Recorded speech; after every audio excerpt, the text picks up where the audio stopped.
Did you have a reservation? A review of The Forgotten City. Isaac Chalice Eaton. Lemmy Getter.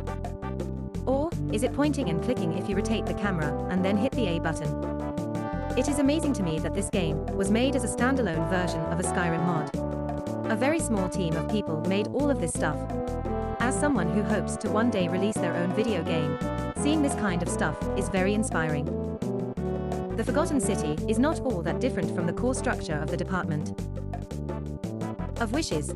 Both are games centered around a community where your goal is to solve the underlying mystery at the center of the plot. However, the Forgotten City asks you to repeat cycles over and over again until you perfect a loop.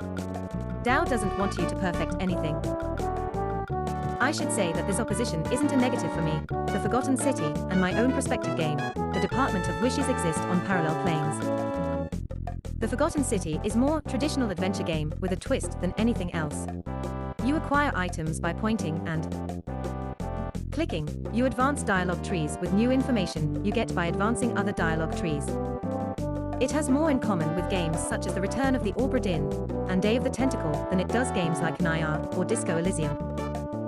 It presents you with a walkable city, the likes of which would send any New York fanboy into a coma. It presents you with a community of people living in a forced harmony as they dare not step on the toes of their oppressive overlord. It presents you with an endless loop of living the same day over and over. All of this in a highly slurpable wrapper. I enjoy adventure games a lot. People have talked about the death of the adventure game, and while I'll concede that yes, point and clicks are not where they used to be, I think there's a lot of people doing great work making adventure games that just happen to look different from King's Quest. The Fear of God and the Cult of Christianity. The Forgotten City developers might have just wanted to splash threes on religious people for a few hours, and who can really blame them? As you progress further into the true ending, the game has a lot to say about the cyclical nature of human culture, which fits nicely with the cyclical nature of the gameplay. It spends a lot of resources talking about how the Romans ripped off the Greeks, who ripped off the Egyptians, who ripped off the Sumerians, all of which were eclipsed by a cult of Christians who worship only one God. I'm not sure what the intent is here. If the final confrontation with the god of the underworld is anything to go off of, I would guess that the author did want to splash threes on religion for a few hours. I was raised non-religious. Hey, did you want to come to church with me on Sunday? What's that? My friend Alexander had asked me to go to church with him. He was raised devout Catholic. He lived on the third floor of the apartments on the corner of Kent and Fifth Avenue. He was the first person to show me Japanese Pokemon cards. He has Tourette's. This manifested in an occasional HMPH thrown into the middle of his sentences.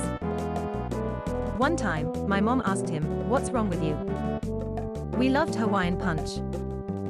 We were in the 2nd grade. I had never been to church.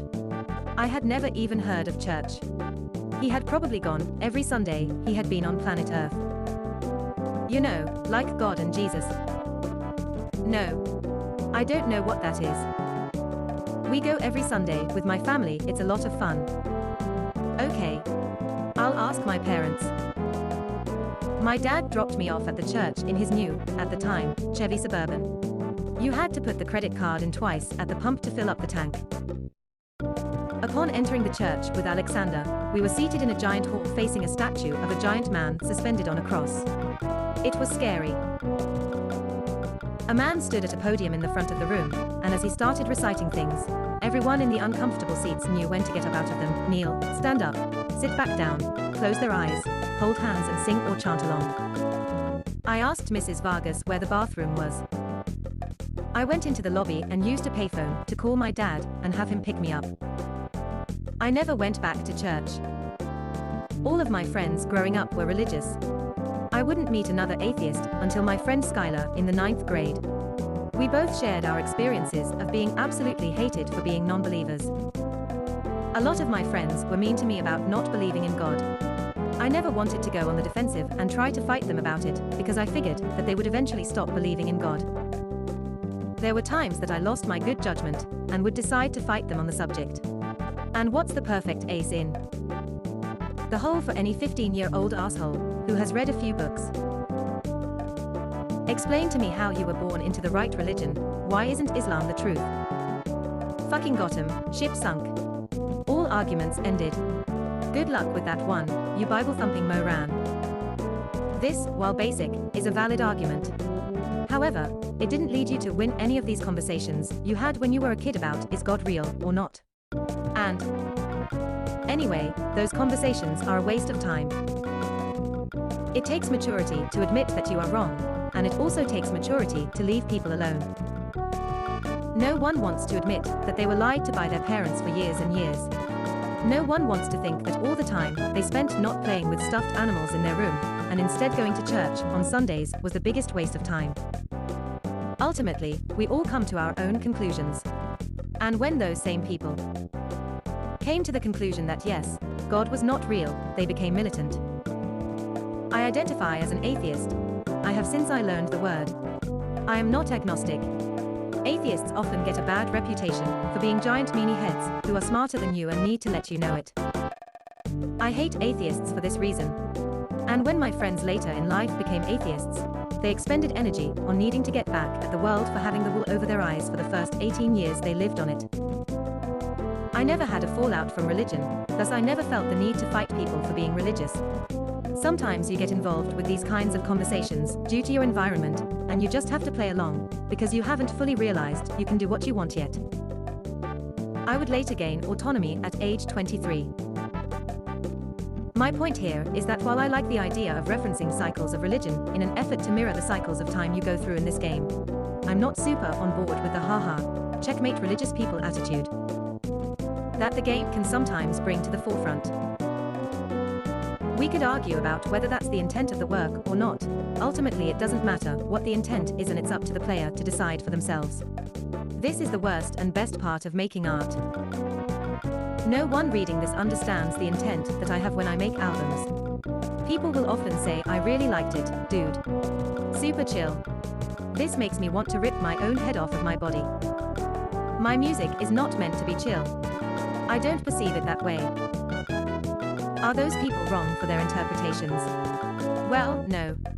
That's what they heard, that's the truth to them. I can't make them hear it with my ears. Does that drive me a bit crazy? Yeah, for sure. But what are you going to do about it? They enjoy it for reasons that I can't understand. It means there is value in the work. There's not a unified review of it, thus it is worth discussing. OMG, perf, I made art. The Omnipotent missed. Or, Animal Crossing New Horizons failed me.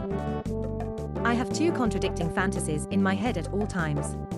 One in which I forego my bodily form to become an omnipotent cloud of mist who floats around an empty planet, and the other in which I live in a town of 25 to 30 people where I know everyone. Video games let me live out both of these fantasies with some regularity. The community-centered one more often than the omnipotent missed one. Shout out to Skate 3. Games like The Forgotten City, Disco Elysium, The Legend of Zelda, Majora's Mask, and Animal Crossing, New Leaf all share a common thread of letting you participate in a community. The Forgotten City does this on a smaller scale, but they still manage to achieve it even with the game's short run time. Everything in their community feels lived in. All the characters have places where they sleep, they have individual wants and needs. Being able to immerse yourself in that kind of world is so rare, it feels next to impossible in real life. I could walk around my neighborhood and ring people's doorbells to try and befriend them. But I certainly won't see my neighbor at the one store in town where she happens to be the only employee. They also wouldn't answer the door to begin with. Video games, largely due to the amount of resources they require to make, tend to build smaller communities. You don't need have the player try to remember too many things. It makes moving around the world easier, and it sets up fewer trap points for both the designers and the player. Video games have unintentionally made me desire to live in a place like Stardew Valley, or One Third City, the name of my Animal Crossing, New Leaf Town. Other forms of media won't develop their communities, because they don't have to. Obviously, there are pieces of media that center around a small community where everybody knows your name, but most likely the story is centered on a group of people doing something. That something is most likely not immersing you, the viewer, into their community. My dream Animal Crossing game is one where the community aspect of it is the most important part. One where there is emergent storytelling based on your actions with the other villagers. Imagine if you talked to Peanut, and based on the choices you made, Peanut would then go to different locations and do different things that night, instead of wandering aimlessly, occasionally doing cute emotes next to some flowers. And then, because of what Peanut did, another villager gets inspired to do something else, and it spiderwebs outward. Nintendo doesn't agree with me on this imagined Animal Crossing game. Take one look at New Horizons, buddy. But it did make $1 gazillion, so I must be wrong. Side note here, please stop judging the success of art based on the money it makes. There's a lot of soulless art that makes millions of dollars. The corporate interests are not your interests, please, I am begging you. The fantasy that the Forgotten City presented me with is delightful. It's a town where I know everyone and the things I do decide the outcome of the game. It's a fun adventure game that also manages to get me semi-invested in seeing this community get the peace they deserve. I say semi, because you don't get to spend a ton of time with these people. The amount of characterization they can squeeze into this short of a game is impressive, and I don't feel the need to criticize them for not having enough of that. I just wanted more of it, because they had me genuinely interested in where these people came from. The world building, community building, and characterizations are all impressive, but the quest design shines high above. Did you have a reservation? As a kid, playing The Legend of Zelda, Majora's Mask felt like it really captured a sense of community that I had never seen before in a video game. JRPGs had towns with houses and people walking around fountains. Majora's Mask had schedules. People with their own plans that could be shifted by player intervention. Moon does all of these aspects extremely well. When I played Majora's Mask, there was no English version of Moon. I'd like to come in here and be all cool sounding and tell you about how Moon did all this shit before anyone else really went for it. But that's just not my personal timeline. So, Moon gets a 10/10. The sequence in Majora's Mask to get the couple's mask was the first massive mindblower I had experienced in a video game. It oddly still holds up. Not many games do this sort of thing. The quest requires an increasingly elaborate set of run-ins with various characters. You initially observe these events throughout the first few sets of 3-day loops.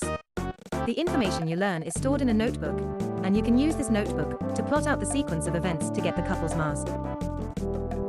Once you have pieced together all the information, you execute a perfect 3-day-long quest arch to get the cursed man, Kafei, and the love of his life, Anju, their couple's mask. Prior to the events of the game, they were an engaged couple planning to fuse their sun and moon masks on their wedding day to create their own couple's mask, a symbol of unity in Termina. Kafei is cursed by the Skull Kid, transforming him into a boyhood version of himself, and one night later, his sun mask is stolen from him. He goes into hiding, living in the back supply room of the shadiest store in town. The couple exchange letters back and forth.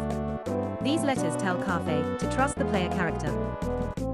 When the trust is earned, you set out with Kafei to a thief's hideout to retrieve his sun mask, the piece he needs to form a bond with Anju on the night of the carnival. After retrieving the sun mask, Kafei can finally face his fears of showing the love of his life that he has been cursed with a child's body. The two fuse their masks into the couple's mask. They hold each other in loving arms as the moon flows into the planet, killing them instantly. This sequence is amazing to me, mostly because it can only be achieved by having a time loop, an established community, a defined setting, and player interaction. It uses every aspect of the video game in a way that a book or movie cannot. It's only a story beat that works, because it is a video game, which is a rare thing that developers seldom focus on. I wish more people spent their massive resources making things that could only work within a video game. I don't want games to feel cinematic. I'm playing a game, not watching a movie. The couple's mask is the single greatest quest in video game history. The Legend of Zelda, Majora's Mask gets a 10 out of 10. The Forgotten City also has its version of the couple's mask, retrieving the plaque from Julie's cell. The mentally disabled character, Julie, sits locked up in a cell for all eternity.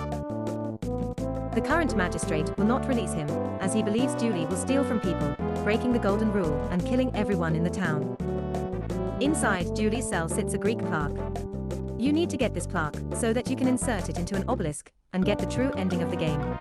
When you ask Julie about it, he simply states that if he gives it to you, he won't have it anymore, and that would make him sad.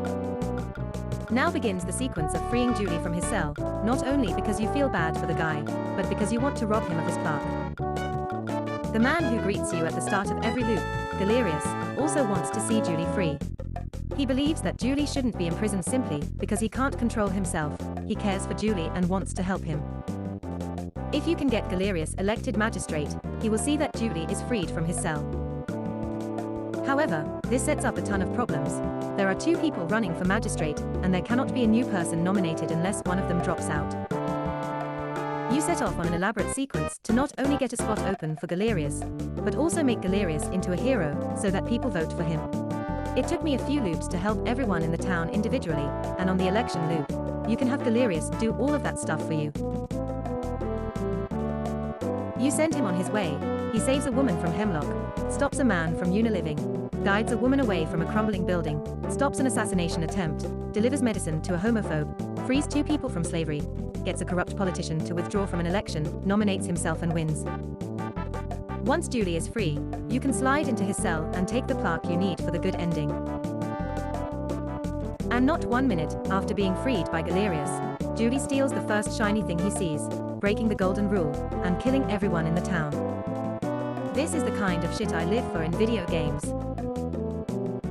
I loved repeating these days until I had enough information to mold Galerius into the hero he is meant to be so that I can get a plaque that will let me talk to the god of the underworld and tell him that he's an idiot. It's a moment that can only be achieved in a video game.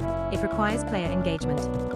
You can tell this story of how a woman manipulated an entire town to change an election so that she could smack talk the god of the underworld. Or you can be the woman who does it. You could be someone who learned enough about what goes wrong to make things actually go right for once. Well, right and then immediately wrong. Again. Thank you, Julie. The Forgotten City gets an 8/10.